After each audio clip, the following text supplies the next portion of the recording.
नमस्कार बंधुरा आज बानाबो सोयाबिन आलूर बिरियानी। एटी एत सुस्वादु हय जे छोटो थेके बड़ो सबाई खेते पछंद करबे। तो बंधुरा देखे निई आमी किभाबे बानाई एई सोयाबिन आलूर बिरियानी।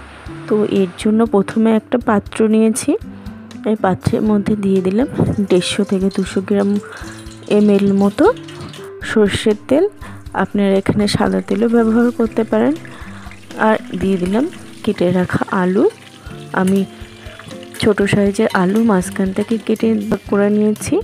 দেখুন আলুগুলো একটু লাল লাল করে ভেজে নিতে হবে। দেখুন আলুগুলো লাল লাল করে ভাজা হয়ে গেছে। একটু লো টু মিডিয়াম ফ্লেমে ভালোভাবে ভেজে নিতে হবে। এবার দেখুন আলুগুলো আমি নামিয়ে নেব।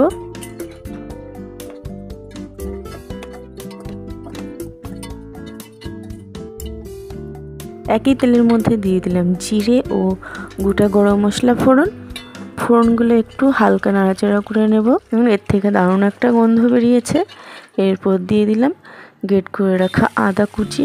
আদাটা ভালোভাবে আমি একটু কষিয়ে নেব এর থেকে যতক্ষণ না পর্যন্ত কাঁচা গন্ধ চলে যায়। তারপর দিয়ে দিলাম দুটো মিডিয়াম সাইজের টমেটো কুচি। টমেটো কুচিটাও কষিয়ে নিতে হবে ভালোভাবে। টমেটোটাও কষানো হয়ে গেছে। এরপর দিয়ে দিলাম গুঁড়ো মশলা, জিরে গুঁড়ো 1 চামচ, ধনে গুঁড়ো 1 চামচ, কাশ্মীরি রেড চিলি 1 চামচ আর রেড চিলি পাউডার 1 চামচ। ভালোভাবে মশলাগুলো ভালোভাবে কষিয়ে নিতে হবে। দেখুন মশলাগুলো কষানো হয়ে গেছে, এর থেকে তেলও ছেড়েছে, মানে মশলা কষানো হয়ে গেছে। এরপর এর মধ্যে দিয়ে দেব আগে থেকে সিদ্ধ করে রাখা জল ঝরিয়ে রাখা সয়াবিন আর আলু, ভেজে রাখা আলু। এগুলো মশলার সাথে ভালোভাবে কষিয়ে নেব।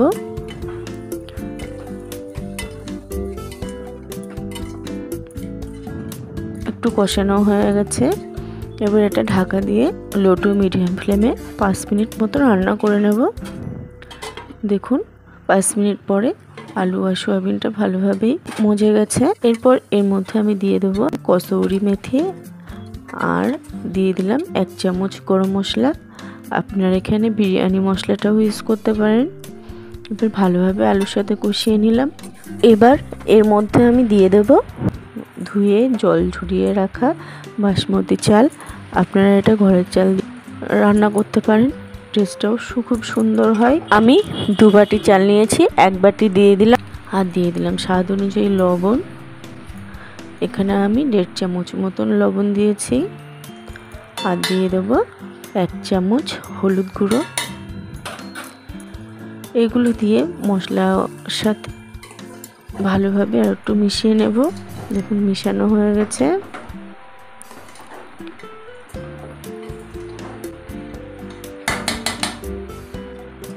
এরপরে আমি আর বাদবাকি চালটাও দিয়ে দিলাম, ভালোভাবে ছড়িয়ে নিলাম। এবার এর উপর থেকে দিয়ে দেব ঘি, 50 গ্রাম মতন ঘি।